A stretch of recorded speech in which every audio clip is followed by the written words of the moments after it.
এ এক বিশালাকার রহস্যময় পাথর, যার বয়স 4000 বছরেরও বেশি। যুগ যুগ ধরে মরুভূমির মাঝে পড়ে আছে পাথরটি।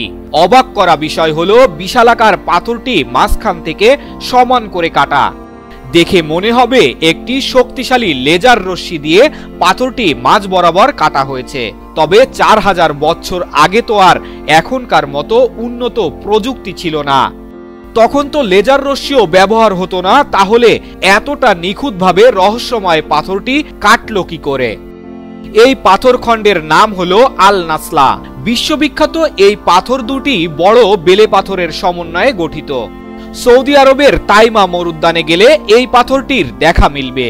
দূর থেকে দেখলে পাথরের মাঝখানের ফাঁকটি দেখা যায় না, তবে কাছ থেকে পাথরখণ্ডটি দেখলেই রীতিমতো অবাক হয়ে যাবেন আপনিও। এখন পর্যন্ত পাথরটি কাটার বিষয়ে কোনো সঠিক ব্যাখ্যা পাওয়া যায়নি, তবে অনেকেই বলছেন আল নাসলা পাথর প্রমাণ করে প্রাচীন সভ্যতা অনেক বেশি উন্নত ছিল। তাইমা মরুদ্যানের অনেকগুলো পাথরের মধ্যে আল নাসলা একটি। এর স্থায়ী শিলা গঠন গবেষকদের অবাক করে দেয়। পাথরটি আবিষ্কার হওয়ার পর থেকেই এটি নিয়ে বহু গবেষণা হয়েছে।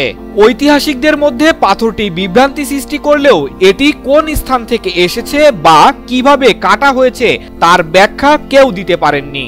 বেশিরভাগ ভূতাত্ত্বিকরা বিশ্বাস করেন এই মসৃণ বিভক্তি হওয়ার পেছনে থাকতে পারে প্রাকৃতিক কারণ। এটি হয়তো টেকটনিক আন্দোলনে ঘটেছিল, যা একটি শিলাকে দুভাগে ফাটানোর জন্য যথেষ্ট।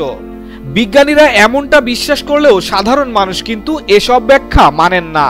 তাদের মতে আল নাসলা একটি উন্নত প্রাচীন সভ্যতার ইঙ্গিত দেয়, অথবা এলিয়েনরা হয়তো পাথরটি দুখণ্ড করেছে।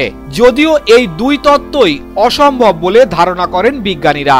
তাহলে এই পাথর কাটলো কে? এই প্রশ্নের উত্তর আজও রহস্যে ঘেরা।